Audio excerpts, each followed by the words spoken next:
보통 오나라 초창기 멤버라고 하면 한당, 황계, 정보, 조무 이 4명을 대표적으로 꼽으며 혹자는 이들을 성견의 4대 천왕이라고 부르기도 합니다. 그러나 여기서 조무는 초창기 멤버라고 하기에는 무언가 부족한데, 물론 그는 성견의 목숨을 구하는 큰 공을 세운 인물이기는 하지만 그 이후로는 증발해버려 기록이 전혀 존재하지 않기 때문입니다. 그런데 이와 달리 주치는 잘 알려진 인물은 아니지만 성견 시절부터 활약하며 손책이 강동 정벌을 할 때도 큰 도움을 주었고, 송건이 집권한 이후에도 한평생 오나라를 위해 살았기 때문에 조무보다 훨씬 더 오나라 초창기 멤버에 어울리는 인물이라고 할 수 있겠습니다. 그럼 지금부터 주치의 일대기에 대해 알아보겠습니다. 주치는 양주 단양군 고장현 출신으로 현해 관리에 임명되었으나 이후 효령으로 청거되어 주의 부름을 받아 종사에 임명되었고, 이때부터 송견을 따라 정벌에 나섰다고 합니다. 중평 5년에 사마의 관직에 올랐고, 장사, 영릉, 계양 등 세 군에서 도적 주조와 소마 등이 반란을 일으키자 장사 태수로 승진한 송견과 함께 이들을 토벌했다고 합니다. 그리고 이때 주치는 공을 세워 송견이 직접 표를 올려 주치를 행도의로 임명하였고, 주치는 계속해서 송견을 수행하며 송견이 양인에서 동탁의 군대를 격파할 때도 총군했고, 송견과 함께 낙양에 입성했다고 합니다. 또한 송견은 주치를 신뢰했기 때문에 표를 올려 그를 행독군교의로 임명하였고, 그에게 보병과 기병을 주어 독자적으로 군을 이끌 수 있도록 해준 뒤 서주목 도겸을 도와서 황건적을 토벌하라 명했다고 합니다. 그런데 주치가 서주에서 황건적을 토벌하던 사이 형주의 유표를 공격하던 송견이 전사했다는 소식이 들려옵니다. 주치는 송견의 뒤를 이은 손책이 하고자 하는 바를 도왔고, 원술의 휘하에 들어가 그에게 몸을 의탁했다고 합니다. 그러나 얼마 지나지 않아 원술이 정치와 덕행을 세우지 못할 거라는 것을 깨닫게 되었고, 이에 손책에게 강동을 정벌하여 평정한 다음 그곳을 기반으로 삼을 것을 권했으니, 손책이 강동 정벌에 나섰던 것은 어찌 보면 주치의 조언이 있었기 때문이 아닌가 싶습니다. 이후 손책이 강동 정벌을 시작했을 때 손책의 가문은 원술의 영향력 아래에 있었기 때문에 주치는 사람을 보내 손책의 모친인 오부인과 송건 형제를 영접하였고, 그들을 받들어 모시며 보호해줬기에 손책은 다른 걱정 없이 전쟁에 전념할 수 있었다고 합니다. 그리고 주치는 손책의 강동 정벌에도 직접 참전하여 전당연에서 오로 진격하였고, 이를 막아서는 오군 태수 허웅의 군대를 공격해 격파했기에 손책은 주치를 오군 태수로 임명했다고 합니다. 이렇게 손책은 강동 지역을 평정하며 세력을 넓혀갔고, 주치는 오군을 관리하면서 태수의 역할을 수행하고 있었는데, 손책이 암살자들의 공격을 받아 죽어버리는 사건이 터집니다. 손책이 죽은 뒤 주치는 장소등과 함께 송건을 옆에서 받들어 모셨다고 할 정도로 송건의 곁에서 그를 성심성의껏 보좌했다고 합니다. 그리고 송건은 오군을 도읍으로 삼았기에 오군 태수였던 주치의 역할은 매우 중요한 것이었고, 주치라는 인물 자체도 아버지 송견 때부터 활약한 무장이었기에 송건은 표를 올려 주치를 오군 태수 행부의장군으로 임명하였고, 누, 육권, 무서, 비릉 지역을 분할해 주치의 봉급으로 주며 극진한 대우를 해줬다고 합니다. 그리하여 주치는 이러한 송건의 대우에 보답하듯 장강 하류 남쪽 이민족인 이월을 정벌하여 동남쪽 지역을 안정시켰고, 황건적의 잔당인 진패, 만병 등을 사로잡는 공을 세웠다고 합니다. 게다가 주치는 죽은 송견을 대신하여 아버지의 역할도 수행했는데, 송건의 동생인 손익은 성품이 매섭고 참을성이 없어 즐겁든 화가 나든 유쾌함만을 추구했기에 주치는 그를 수차례 꾸짖어서 그가 올바른 길로 나아갈 수 있도록 타일렀다고 합니다. 또한 송건의 종령인 예장태수 손부는 자신의 딸을 조조의 아들과 혼인시켜 조조와 사돈 관계였는데, 조조가 형주를 평정하여 남쪽 땅의 위세를 떨치며 양주 지역으로 쳐들어오려고 하자 매우 두려워하며 자신의 아들을 조조에게 볼모로 보내려 했다고 합니다. 그래서 주치는 이 소식을 듣자마자 곧장 달려가 손분을 만난 다음 그를 설득하며 안위에 대해 설명했기에 손분은 이로 말미암아 자신의 아들을 볼모로 보내려는 생각을 그만두었다고 합니다. 이처럼 주치는 마치 송건과 손씨 가문을 가족처럼 생각하며 행동했습니다. 주치는 이후로 황무원년까지 별다른 기록이 없기 때문에 그냥 무난하게 오군 지역을 잘 다스렸던 것으로 보이고, 그 공을 인정받아 황무원년에 비릉후에 봉해졌고, 황무 2년에는 안국장군에 임명되고 금색 도장과 자주빛 인근을 하사받았다고 합니다. 그리고 송건은 오왕의 자리에 오른 뒤에도 주치가 아련하러 오면 직접 나가서 주치를 영접했다고 하며, 그를 위해 특별히 융숭한 잔치를 베풀 정도로 우대했는데, 주치를 수행하는 관리들에게도 자신을 사적으로 볼 수 있는 권한을 줄 정도였으니 주치가 송건에게 우대받음이 이와 같았다고 합니다. 당시 단양에서 깊숙한 곳에 있는 지역은 아직까지도 간사하거나 배반을 일으키는 인물들이 상당히 있었다고 합니다. 그리고 주치는 스스로 해마다 나이가 들어감을 보며 고향을 그리워하게 되었기에 직접 송건에게 표를 올려 자신의 고향인 단양군 고장현에 주둔하여 상월족들을 진압하겠다고 말했다 합니다. 그리하여 주치는 고향으로 내려오게 되었는데, 어찌 보면 그는 금이 환영한 것이었기 때문에 고향의 모든 부로와 고인 중에서 주치를 만나러 오자 하는 사람이 없을 정도였다고 합니다. 그래서 주치는 이들 모두를 자신이 거처하는 곳 안으로 들어오도록 하여 연회를 열어 함께 놀았고, 이에 고향 사람들은 이를 영광으로 여겼다고 합니다. 이렇게 주치는 1년 남짓 동안 고향에서 산월족을 진압한다는 핑계로 놀다가 다시 오군으로 돌아갔다고 합니다. 황무 3년 주치는 눈을 감았는데 그는 오군에 31년간을 있었으며 당시 나이는 69살이었다고 합니다.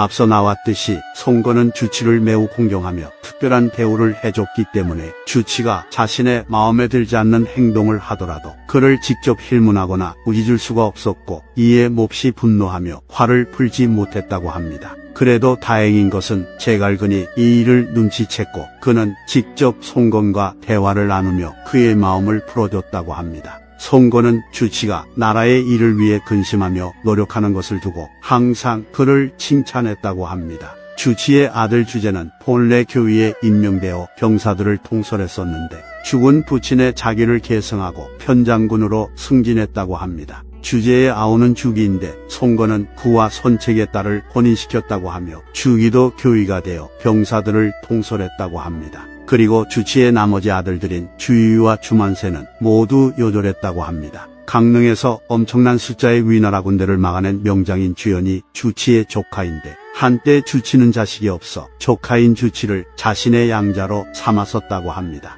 이상 삼국지 인물율전 주치편 마치겠습니다. 한당은 송견대부터 활약한 오나라 초창기 멤버 중 한 명입니다. 그런데 송견이 양주 출신인 반면에 한당은 유주요소군 영지연 출신이기 때문에 어떻게 요소 출신인 한당이 양주 출신인 송견의 휘하로 들어가게 되었는지를 궁금해하시는 분들이 계실 겁니다. 물론 그와 관련된 기록이 남아있지 않아 정확하게 이거다라고 할 수는 없지만, 제 개인적으로 추측해 봤을 때 한당은 양주에서 변장과 한수의 난이 일어난 시기에 송견에게 합류한 것으로 보여집니다. 당시 조정에서는 변장과 한수를 토벌하기 위해 장원을 사령관으로 임명했고, 장원은 황건적의 난 때 맹활약을 펼친 송견을 자신의 장군으로 삼습니다. 그리고 장원은 유주 지역에서 기병을 징발했는데 아마 이때 한당이 병사로서 장원의 부대에 합류한 것으로 보이고, 그것이 인연이 되어 송견과 만나서 그를 따르게 된 것 같습니다. 한당은 궁술과 기마술을 익히고 있었고 말력 또한 뛰어났기에 송견은 한당을 매우 마음에 들어 했다고 합니다. 그리고 송견이 여러 곳을 돌아다니며 정벌에 나설 때 한당은 항상 송견을 수행했고, 여러 차례 위기가 왔음에도 물러나지 않았으며 매번 적진을 함락시키고 적을 사로잡는 공을 세워 별부사마에 임명됩니다. 오서에 따르면 한당은 애를 써가며 부지런히 일했고 공도 세웠지만 그 신분이 군대의 배려였기 때문에 다른 영웅 호걸들에게 배속되었고, 이로 인해 자기를 얻지 못했으나 마침내 송견에 대해 이르러 별부사마에 임명되었다고 하니, 송견이 한당을 눈여겨봤기 때문에 한당은 관직을 얻을 수 있었고, 이것이 그가 손씨 가문을 위해 목숨을 바쳐 일하는 계기가 된 것 같습니다. 한당은 송견 사후에도 손씨 가문에 남아 있었습니다. 그리고 손책의 강동 정벌에 종군하여 공을 세웠기에 선등교위로 승진하였고 병사 2,000명과 말 50피를 하사받습니다. 또한 한당은 손책이 벌인 중요한 전투에는 모두 참가했는데 유훈 정벌전, 황조 토벌전, 파양을 공격하는 전투들이었습니다. 손책이 죽고 송건이 집권한 시기에도 마찬가지였습니다. 한당은 적벽대전에 참가하여 조조를 격파하는 공을 세웠고 관우 정벌전에도 종군하여 남군을 습격해 빼앗을 때도 공을 세웠으며 이릉대전에도 참전해 탁향에서 총나라 군대를 크게 격파하는 공을 세웁니다. 이후 조비가 대규모의 군을 파견해 남군을 공격했을 때도 동남쪽을 지키는 책무를 맡았으니 오나라의 굵직한 전투에는 언제나 한당이 있었습니다. 이처럼 한당이 모든 중요한 전투에 참전한 이유에는 그가 오나라의 몇 안 되는 기병을 잘 다룰 줄 아는 장수였기 때문이 아닐까 싶습니다. 일찍이 한당이 양주 예장군 나간연의 장에 임명되자 그 지역의 산월족들이 두려워하며 복종했다는 기록이 있습니다. 이와 같이 한당은 통치에도 재능이 있게 있었는지 송건은 다스리기 어려운 지역이 있으면 한당, 주태, 여모에게 일임했다고 합니다. 한당은 지휘관으로 있으면서 장수와 병사들이 한 마음을 가지고 굳게 지킬 수 있도록 만들었고 또 일반적인 장수들과 달리 감찰관을 불편해하지 않고 오히려 공경하였으며 법령을 받들며 중시했기에 송건은 한당을 매우 훌륭히 여겼다고 합니다. 여강 일대의 군벌이었던 진란 등이 조조에게 반기를 들어 반란을 일으켰을 때 조조는 장묘, 우금, 장압 같은 어마어마한 장수들을 파견해 진란을 공격했고 송건은 진란을 지원해 그를 도우려 했습니다. 그리하여 한당이 선봉이 되어 출진했는데 조조 측에서는 장패가 군을 이끌고 나와서 응전합니다. 당시 한당과 장패는 봉영 지역에서 한 차례 싸웠고 그 다음에는 협석에서 전투를 치렀으나 한당은 장패의 군대에게 패해버립니다. 그로 인해 장패가 요지인 서 지역에 진을 치게 되었고 송건은 수만 명을 배에 태우고 서구에 진을 쳤다가 장패의 군대가 서 지역에 있다는 소식을 듣고는 도망치듯이 물러났다고 합니다. 황무 2년 한당은 석성우에 봉해졌고 소무장군으로 승진했으며 관군 태수를 겸했는데 이후 또 도독의 칭호가 더해졌다고 합니다. 이처럼 한당은 묵묵히 자신의 책무를 수행하여 마침내 일반 병사의 신분에서 도독의 자리까지 오를 수 있었습니다. 이후 한당은 감사군과 해본병 10,000명을 이끌고 단양의 도적을 격파하는 공을 세웠지만 얼마 지나지 않아 병에 걸려 눈을 감습니다. 그리하여 아들 한종이 한당의 자기와 병사를 물려받습니다. 강표전에 따르면 손책이 암살자들의 표적이 되었을 때 암살자들은 한당의 병사인 척을 했는데 손책은 자신이 한당의 병사들을 모두 알고 있다는 발언을 하며 암살자들에게 속지 않았다고 합니다. 그러니 만약 이게 사실이라면 한당이 손책을 가까이서 수행하며 그의 경호를 맡았기 때문에 손책이 한당의 직속 병사들을 모두 알고 있지 않았을까 하고 추측해봅니다. 이외에 손책이 태사자와 단기접전을 붙었을 때도 한당은 손책을 수행하고 있었고 당시 손책을 따르던 13기의 기병 중 한 명이었습니다. 한당의 아들 한종의 이야기는 다른 영상에서 선보일 거라 다루지 않겠습니다. 앞서 언급된 감사군과 해본병은 위나라의 호표기와 총나라의 백이병처럼 오나라의 정예병이나 특수병과로 보이는데 딱히 활약했다는 기록은 없습니다. 이상 삼국지 인물열전 한당편 마치겠습니다. 황계는 경주 영릉군 천릉현 출신입니다. 오서에 따르면 황계는 남양태수 황자렴의 후손이었으나 황계의 할아버지가 영릉으로 이주를 했기에 영릉에서 태어났다고 합니다. 그리고 황계는 어려서 부모님을 여의게 되는 흉난을 만나 괴로울 정도의 고생을 했고 비록 가난하고 비루한 삶을 살게 되었음에도 큰 포부를 가지고 있었기에 스스로 평범한 사람들과 어울리지 않았다고 합니다. 또한 뗄나무를 등에 지고 다니며 먹고 살기 위해 몸부림을 치는 와중에도 틈틈이 책을 읽으며 공부를 했고 전쟁에 관한 지식도 익혔다고 합니다. 그리하여 마침내 황계는 군의 관리에 임명되었고 이어서 그 능력을 인정받아 효령으로 청거된 뒤 공부에 벽소되어 중앙의 관리가 되었다고 합니다. 황계는 성견이 의병을 일으키자 성견을 따랐다고 하는데 자세한 기록이 남아있지 않아 언제 송견의 휘하에 들어갔고 무엇을 계기로 송견을 따르게 되었는지는 알 수 없습니다. 다만 황계는 송견이 장사, 영릉, 계양 지역의 도적들을 격파하고 동탁을 토벌할 때 함께했고 그 공을 인정받아 별부사마에 임명되었다는 기록이 있기 때문에 송견이 장사 태수가 되기 이전에 합류한 것으로 보입니다. 이후 송견이 전사한 뒤 황계는 송견의 아들인 손책과 송건을 이어서 섬겼다고 하며 그는 항상 갑옷을 입고 돌아다니며 위험을 무릅쓰고 적의 성을 함락시키는 전공을 세웠다고 합니다. 그리고 송건은 산월족들에게 침범을 당하는 현이 있으면 언제나 황계를 그 현의 수장으로 삼아 난을 평정하게 했다고 합니다.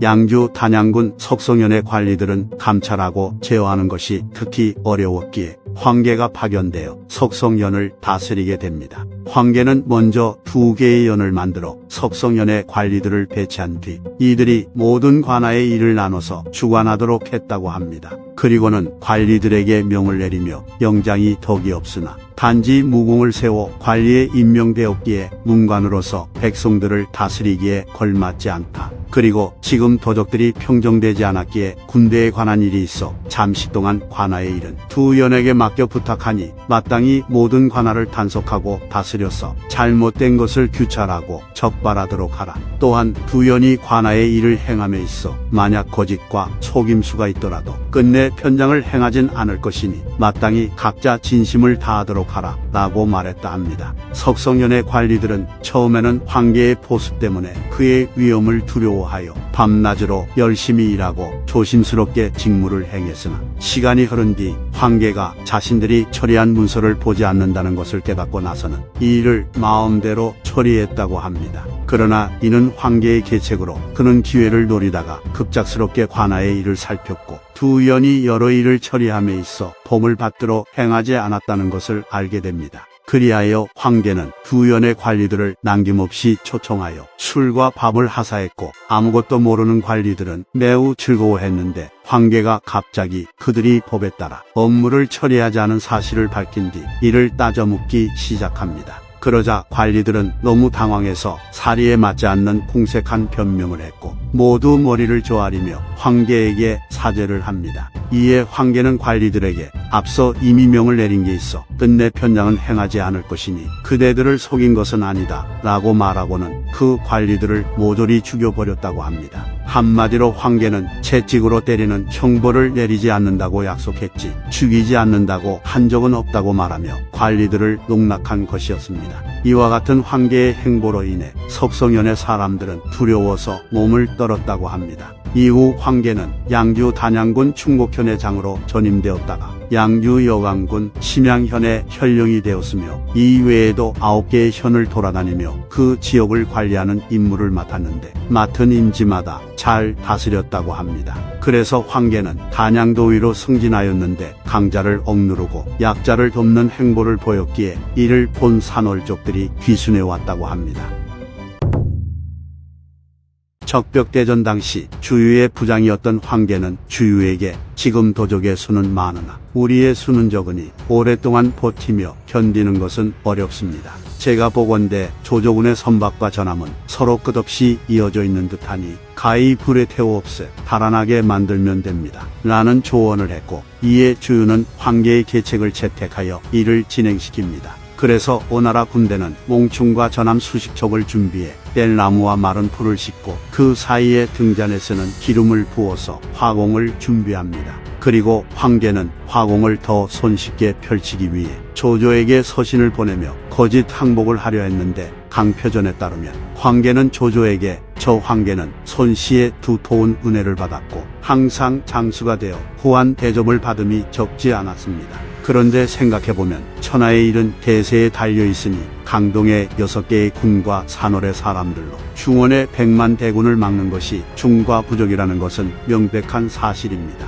당연히 동방의 문무관리들도 어리석든 지혜롭든 모두 조공에 맞서는 것이 불가능하다는 것을 알고 있으나 오직 주유, 노숙만이 편협한 생각을 품고 그 뜻을 깨닫지 못하고 있습니다. 제가 오늘 귀순한 것은 무릇 그 진실을 헤아렸기 때문입니다. 주유가 감독하고 통솔하는 것은 스스로 부서지고 깨지기 쉽습니다. 교전의 날 저 황계가 선두 부대가 된다면 마땅히 이로 말미암아 이를 변화시켜 가까운 시기에 목숨을 바치겠습니다. 라는 내용의 서신을 보냈다고 합니다. 이에 조조는 황계의 서신을 가지고 온 자를 만나서 자세히 물은 뒤 조칙을 말로써 선포하며 다만 너희가 속일까 두렵다. 그러나 만약 황계의 말이 신실하다면 마땅히 자기와 상을 수여할 것이고 이는 전우를 뛰어넘는 보상일 것이다 라고 했다 합니다. 이처럼 황계는 주유에게 화공의 계책을 쓸 것을 진언했고 천하 통일을 눈앞에 둔 조조의 욕망을 건드려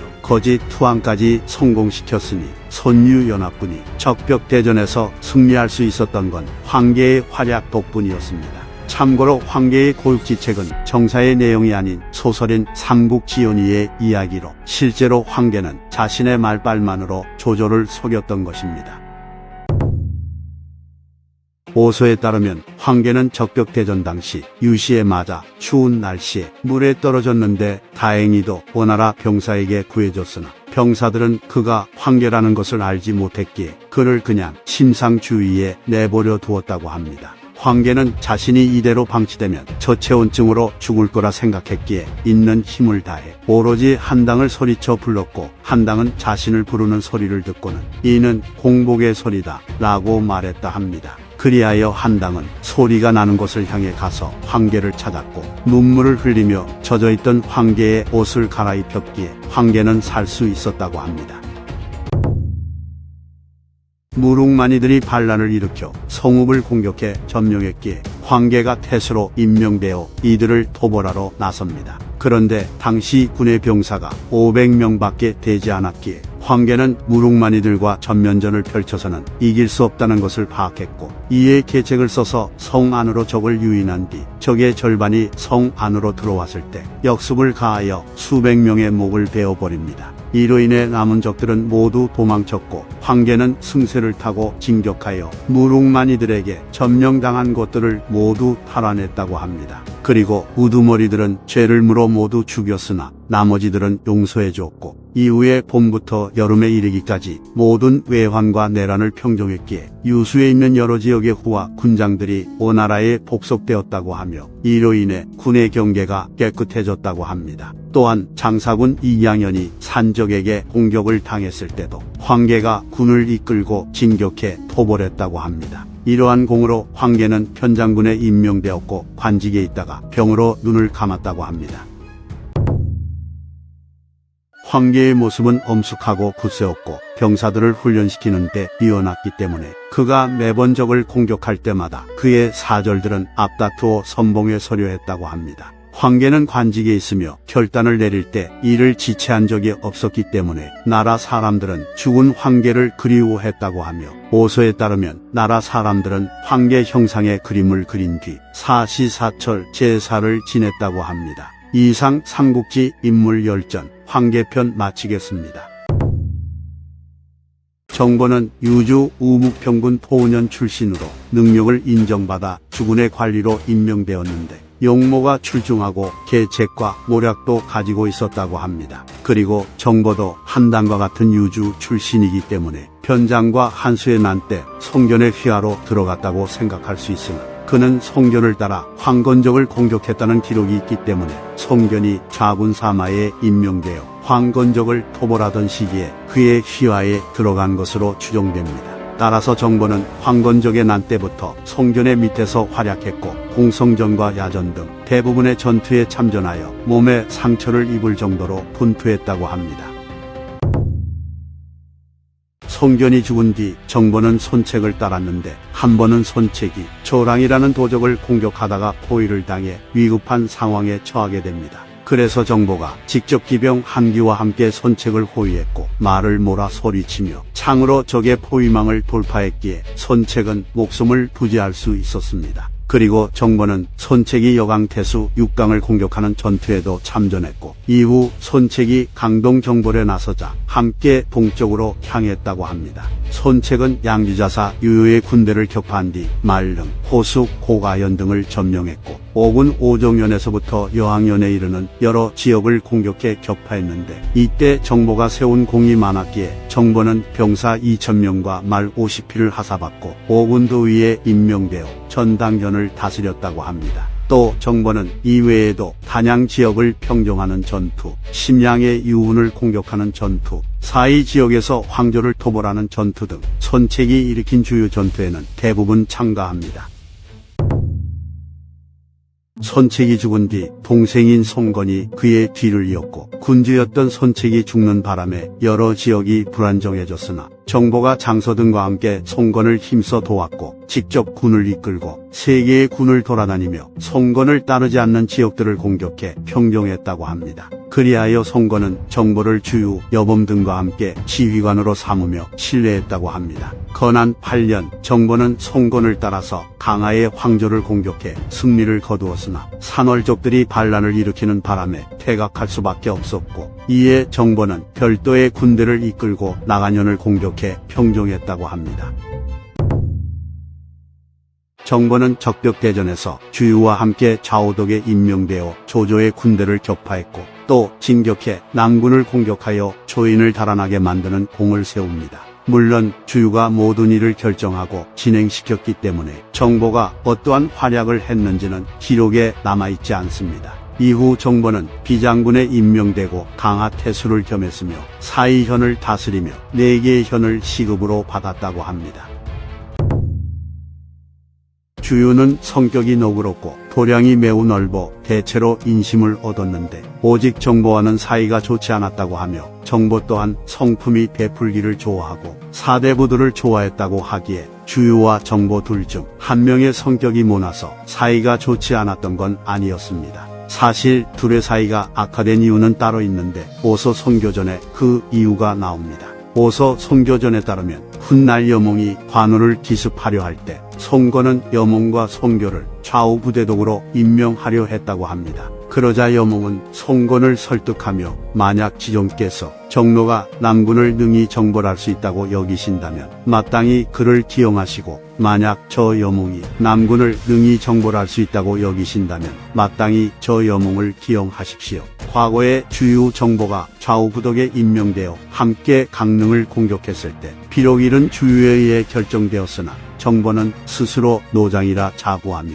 또 함께 군대를 감독하려 했기에 마침내 서로 불목하여 국가의 일을 거의 무너지게 하였으니 이를 오늘날의 경계로 삼아야 할 것입니다 라고 말했다 합니다. 이를 봤을 때 송건이 지휘권을 한 명이 아닌 주유와 정보 2명에게 나누어 줬기 때문에 이것이 계기가 되어 주유와 정보의 사이가 나빠진 것으로 보입니다. 그리고 정사 삼국지 본전에서는 단순히 정보와 주유의 사이가 나빴다는 것만 기록하고 있으나 강표전에서는 정보와 주유가 화해한 것으로 나옵니다. 강표전에 따르면 정보는 자신이 주유보다 연장자였기 때문에 여러 차례 주유를 업신여기고 깔봤으나 주유는 자신을 낮추며 정보의 행동을 수용하여 항상 논쟁을 벌이지 않으려 했다고 합니다. 이로 인해 정보는 자연스럽게 주유를 존경하게 되었고 친근한 사이가 되었는데 정보는 다른 사람들에게 주유를 칭찬하며 주공군과의 사귐은 무회주를 마시는 것과 같다. 스스로 취했다는 것을 깨닫지 못한다. 라고 말했다 합니다. 주유가 죽자 정보가 그를 대신하여 남군 태수가 되었으나 송건이 유비와 형주를 나누어 가지며 남군이 유비의 영역이 되었기에 정보는 돌아와서 강하태수를 겸했다고 합니다. 이후 정보는 탕부장군에 임명되었다가 눈을 감았다고 합니다. 그런데 정보의 죽음과 관련하여 특이한 기록이 남아있는데 오서에 따르면 정보가 반란을 일으킨 사람 수백 명을 죽일 때 그들을 모두 불 속에 던져서 태워 죽였다고 합니다. 그래서인지는 몰라도 정보는 그 당일에 급성 전염병에 걸리게 되었고 100여일이 지난 뒤 죽었다고 합니다. 정보는 오나라 장수들 중 가장 연장자였기에 당시 사람들은 정보를 정공이라고 불렀다 합니다. 정보의 아들의 이름은 정자라고 합니다. 이상 삼국지 인물열전 정보편 마치겠습니다. 재미있게 보셨다면 좋아요와 구독, 알림 설정 부탁드립니다. 감사합니다.